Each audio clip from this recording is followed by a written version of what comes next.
One day, Jesus led 3 of his disciples, Peter, James, and John, up on a high mountain to pray. The disciples fell fast asleep. As Jesus prayed, his appearance suddenly changed. His face was shining like the sun, and his clothes were as white as the light. The disciples woke up and saw Moses and Elijah talking with Jesus. Peter said, "Lord, it is good for us to be here. If you want, I will set up 3 tents here, one for you, one for Moses, and one for Elijah." While Peter was still speaking, a bright cloud suddenly covered them. A voice from the cloud said, "This is my beloved Son, with whom I am well pleased. Listen to him." The disciples heard this and fell face down. They were terrified. Jesus came up and touched them. "Get up," he said. "Don't be afraid." When the disciples looked up, they did not see Moses or Elijah anymore. They only saw Jesus.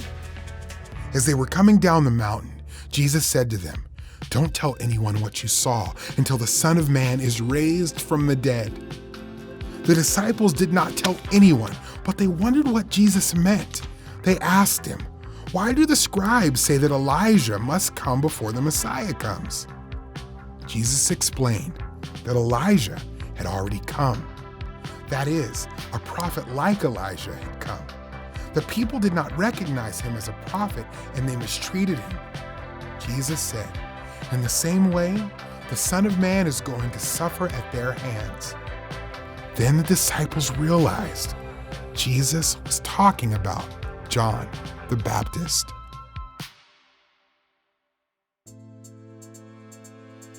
Jesus showed his glory to Peter, James, and John. Jesus said he would die, rise from the dead, and return to heaven. One day, Jesus will come back to earth in his glory to make all things new.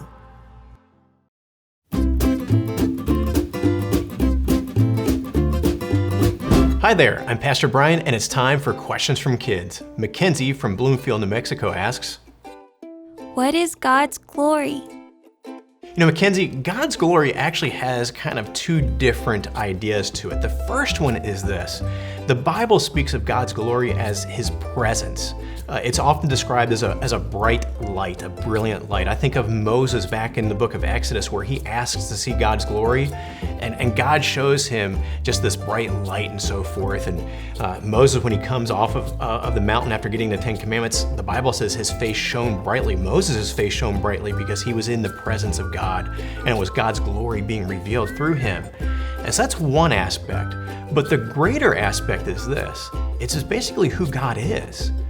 God's glory is his character. It's how great he is. That's what glory means, this brilliance. That's why bright light is often used as the Bible to describe it, because God, who he is so great, so brilliant. And so we think about God's characteristics, his attributes. We think about how loving he is, how gracious he is, how merciful, how just he is. And we think about these different attributes and who he is, how he acts, and it helps us understand who he is, and we love him because of it. Here's the thing. When we encounter God's glory, the result should be that we should be in awe of God. We should be drawn to him and think, man, you are amazing, God. And then what we want to do is we want to share God with others so that they can reach the same conclusion. That's what it means when we glorify God. We don't add anything to him. We simply share him with others so that they can join in sitting or staying in awe of God and saying, man, God is fantastic. He's amazing. And we recognize God for who he is, our greatest treasure, our greatest joy. So really, God's glory is about that. It's about who he is, what he's done, and how amazing he is. So a question for you is this: how can we show others God's glory by how we live?